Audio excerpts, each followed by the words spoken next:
share and subscribe. How we can be subscribe? Press big bell icon for all notification. Do not forget it and like and share. Most important for you. नमस्कार दोस्तों, काशी-रीमानियन equation हम आपको बताएंगे। काशी-रीमानियन equation at origin, यानी जो ये CR equation होता था ये ओरिजिन पे कैसे वर्क करेगा, इसके बारे में आपको जानना ज़रूरी है। तो इसको हम समझाने का प्रयास करेंगे आपको इस एग्जांपल से।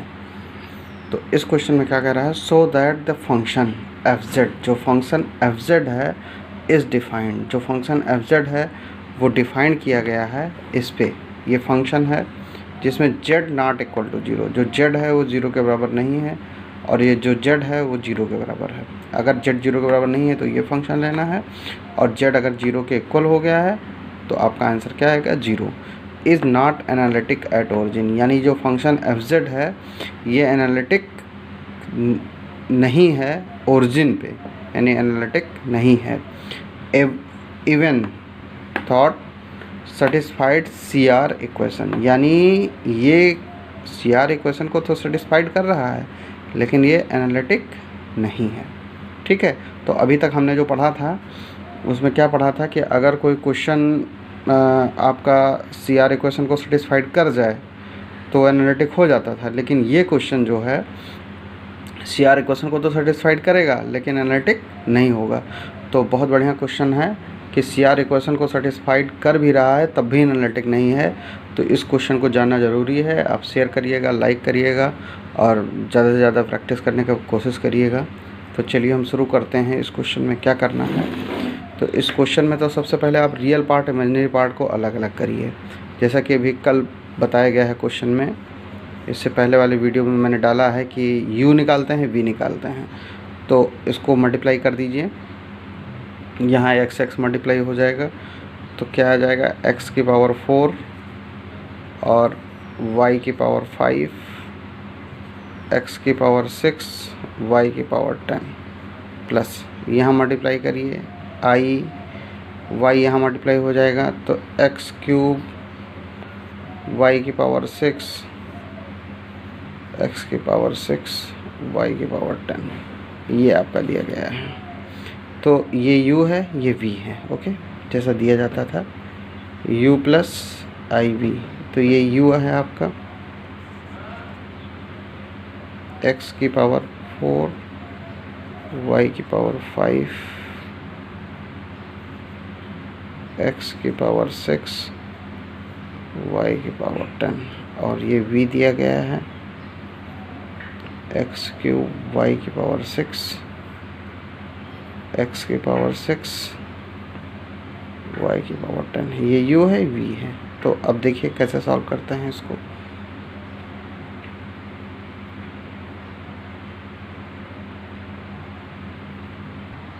तो बच्चों ये क्वेश्चन, ये इस तरह का डिफरेंशिएशन फर्स्ट प्रिंसिपल में आपने देखा होगा कि अगर किसी फंक्शन का डिफरेंशिएशन करते हैं x के रिस्पेक्ट में तो x में h का इंक्रीमेंट होता है और माइनस fx अपॉन h होता है। ये वैल्यू पुट करते थे, ये वैल्यू पुट करते थे, सॉल्व करते थे, लिमिट लगा देते थे।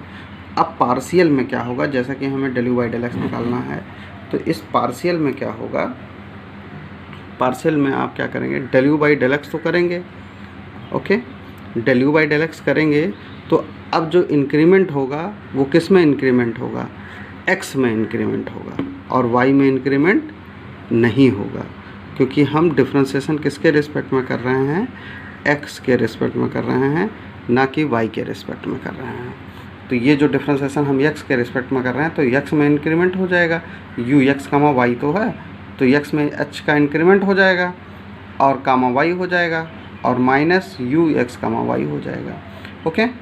तो अब हमें एट द ओरिजिन निकालना है, तो एट द ओरिजिन पे x 0 होता है, y 0 होता है। तो del u by del x at the origin कह रहा है limit s tends to 0 u, अब x के यहाँ पर 0 पुट करिए तो क्या आ जाएगा आपका 0 प्लस h, ध्यान दीजिएगा क्या आएगा 0 प्लस h,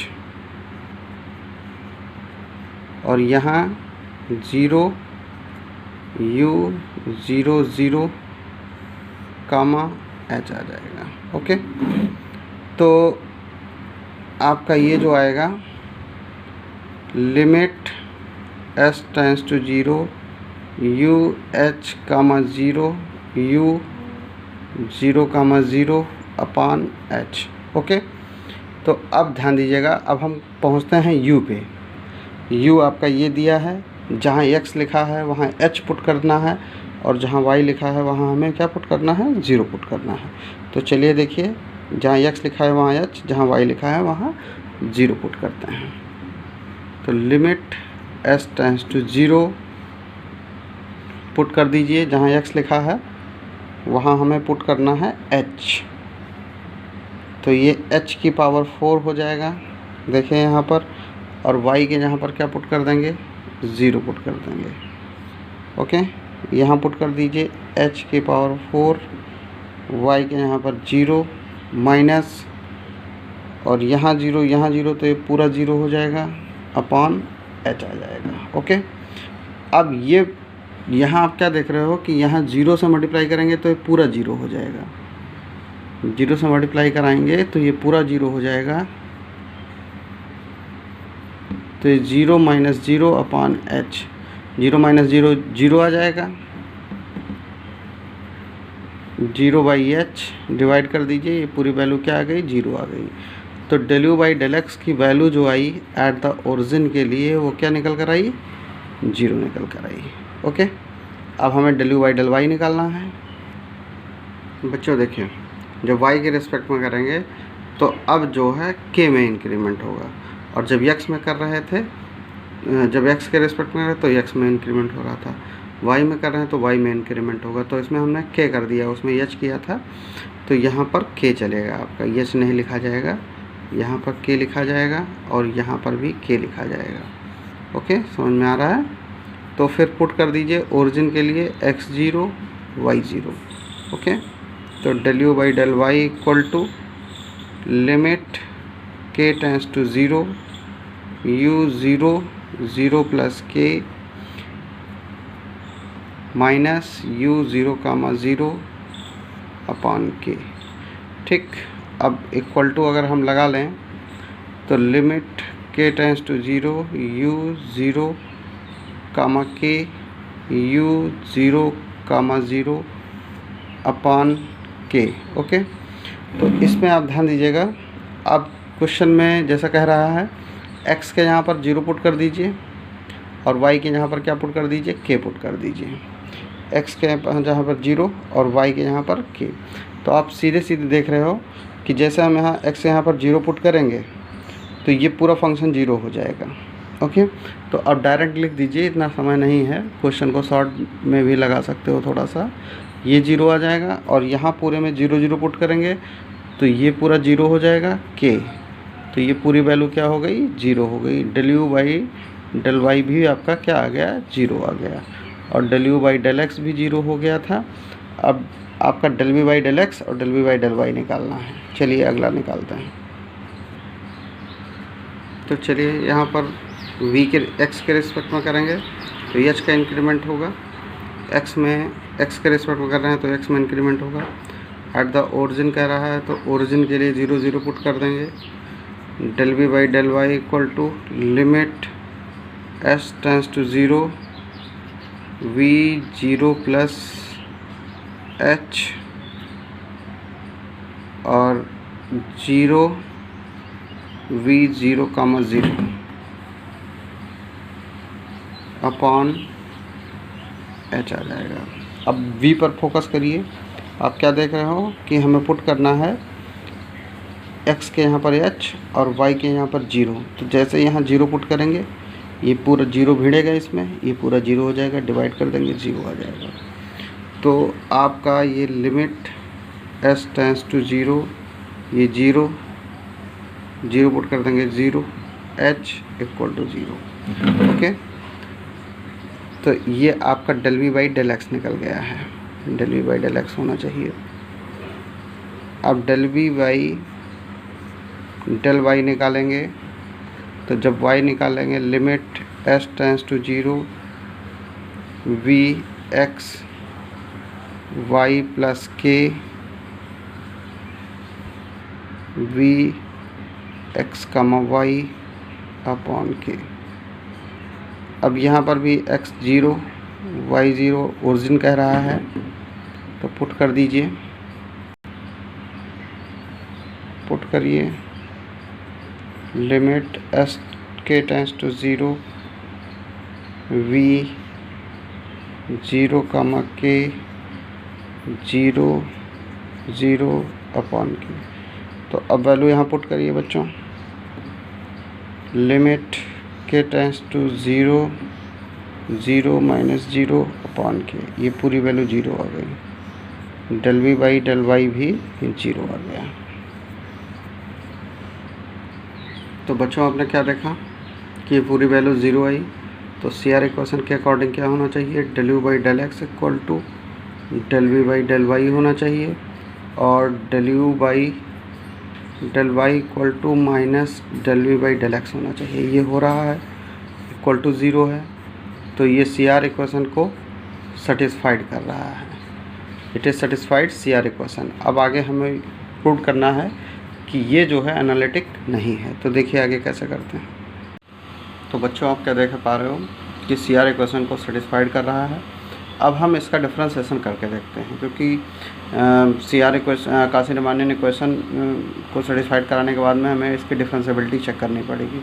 डिफ्रेंसिएबिलिटी से पता चलेगा फंक्शन एनालिटिक है कि नहीं है, क्योंकि एनालिटिक की जो डिफिनीशन होती है फंक्शन डिफरेंशिएबल होना चाहिए और कंटिन्यूअस होना चाहिए। तो कंटिन्यूटी के लिए हमने सी आर इक्वेशन को सेटिस्फाइड करा दिया। अब डिफरेंशिएबिलिटी के लिए ये फार्मूला होगा at the origin. At the origin पे हमें चेक करना था, तो F dash 0 f0 plus Z minus f0 upon Z. Okay, तो limit z tends to 0 0 plus Z है, तो यानी fz आएगा, और fz की वैल्यू पुरानी वाली उठा के रख दीजिए।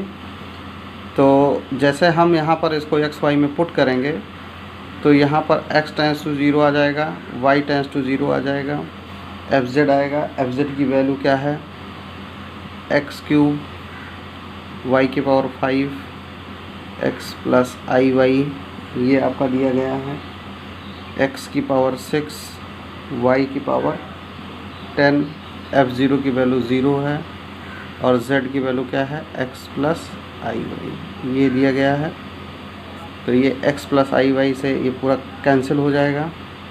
ओके, अब आगे देखिए आपका ये क्या मिलेगा, limit x tends to 0 y tends to 0 x की पावर 3 y की पावर 5 अपॉन x की पावर 6 y की पावर 10, ये आपका मिलेगा। ओके, अब ध्यान दीजिएगा, आपको दो कंडीशन को सेटिस्फाइड कराना पड़ेगा। एक condition about the straight line, about the curve, दो चीज़ आप याद रखिएगा। तो अबाउट द स्ट्रेट लाइन के लिए y equal to M X जो ओरिजिन से पास होती है, इसीलिए ये स्ट्रेट लाइन लिया जा रहा है। यम के जहाँ पर y बराबर x भी आप लिख सकते हो, ठीक है, x y बराबर x भी पुट करके सेटिस्फाइड करा सकते हैं। तो लिमिट x टेंस टू 0, हमने y को रिमूव किया है, x के फॉर्म में लाना चाह रहे हैं, तो x की पावर 3 m की पावर 5 x की पावर 5 x की पावर 6, यहाँ y लिखा है, तो m की पावर 10 और x की पावर 10। अब ये देखिए कितना बन रहा है,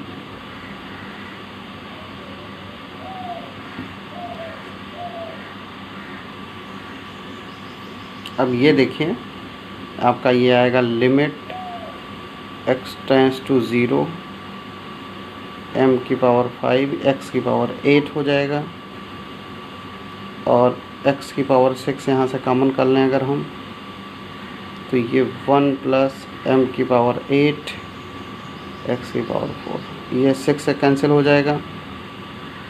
limit x tends to 0 m की पावर 5, ये आपका क्या आ जाएगा, x स्क्वायर आ जाएगा, 1 प्लस m की पावर 8 x की पावर 4, 0 पुट कर दीजिए यहाँ पर, तो ये m की पावर 5 0 1 प्लस 0, तो ये नीचे 1 आएगा, ऊपर 0, तो 0/1 ये आपकी वैल्यू क्या मिल गई, 0 मिल गई। ओके, अब हम अबाउट द स्ट्रेट लाइन निकाल लिए हैं। अब अबाउट द कर्व हम चेक करते हैं डिफरेंशिएबिलिटी। तो चलिए देखते हैं, y की पावर 5 जहाँ लिखा है, y की पावर 5 इक्वल टू x³ यहाँ पुट कर दीजिए। अबाउट द कर्व है, कर्व ऐसा लेना है कि जैसे 5 लिखा है तो y की पावर 5 इक्वल टू इसके बगल में क्या लिखा है, x³। अगर ये y की पावर 4 x लिखा इंटू x लिखा होता तो y की पावर 4 लिखते और इक्वल टू x लिख देते। पूरा पूरा हमें गायब कर देना है। तो पूरा इवेलुएट करते हैं। Limit x tends to 0, x की पावर 3, y की पावर 5 जहाँ लिखा है वहाँ x³ पुट कर दूँ, और x की पावर 6, y की पावर 10, यानी y की पावर 5 का स्क्वायर x की पावर 6 आ जाएगा। तो limit x tends to 0, x की पावर 6 टू x की पावर 6, ये पूरा कैंसिल हो जाएगा। इसमें x बचा नहीं है तो 1/2। तो पिछले वाले में देखा आपने, वहाँ 0 आ रहा था, यहाँ 1/2, दोनों अलग अलग आ रहे हैं। यानी कर्व के अलॉन्ग और अबाउट स्ट्रेट लाइन के अलॉन्ग दोनों अलग अलग आ रहे हैं। यानी फंक्शन जो है डिफरेंशिएबल नहीं है, और जब फंक्शन डिफरेंशिएबल नहीं होगा तो इसका मतलब ये फंक्शन एनालिटिक नहीं है। तो अब डिफरेंशिएशन, पूरे डिफरेंशिएशन में f'0 जो है एग्जिस्ट नहीं कर रहा है। f'0 इज़ नॉट एग्जिस्ट नहीं कर रहा है। हैंस fz जो है is not analytic eight the origin, ये हमें लिखना पड़ेगा।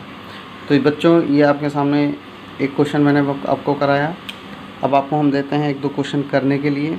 1-2 क्वेश्चन आप ट्राई करिएगा, सॉल्व करिएगा। ये क्वेश्चन, एक क्वेश्चन आना फिक्स है, आता रहता है, इम्पॉर्टेंट है, तो सॉल्व करिएगा। ये है आपके सामने एक question. Examine the nature of the function, nature भी कह सकता है आपके सामने। ओके, इस टाइप के क्वेश्चन में, और प्रूव करना है जैसा कि अभी मैंने बताया, along the radius vector but not minor, also fz is not analytic. बिल्कुल वैसे आपको लगाते हुए चले जाना है। तो आप ये क्वेश्चन नोट कर लीजिएगा, इसको सॉल्व करिएगा। इसका आंसर जो आएगा, about along the radius vector, ध्यान दीजिएगा, अलोंग द, इसमें जैसे उसमें y इक्वल टू mx लिया गया था, ये लिया जाएगा, यहाँ पर 0 आ जाएगा। अलोंग द कर्व बिल्कुल वैसे ही लिया गया है जैसा हमने लिया था अभी। तो ये दोनों इक्वल नहीं आ रहे हैं, तो इसका मतलब ये एग्जिस्ट नहीं कर रहा है इसका डेरिवेटिव। ओके, तो बच्चों इसे भी याद कर लीजिएगा। CR equation in polar form, CR equation polar form का क्या होता है, R, any relation between r and theta is called polar coordinate. तो r के रिस्पेक्ट में करेंगे ∂u/del r, 1/r ∂v/del θ। Okay, और ∂u/del θ, थीटा के रिस्पेक्ट में होगा तो माइनस आएगा, और इंटू r आ जाएगा, ∂v/del r आ जाएगा।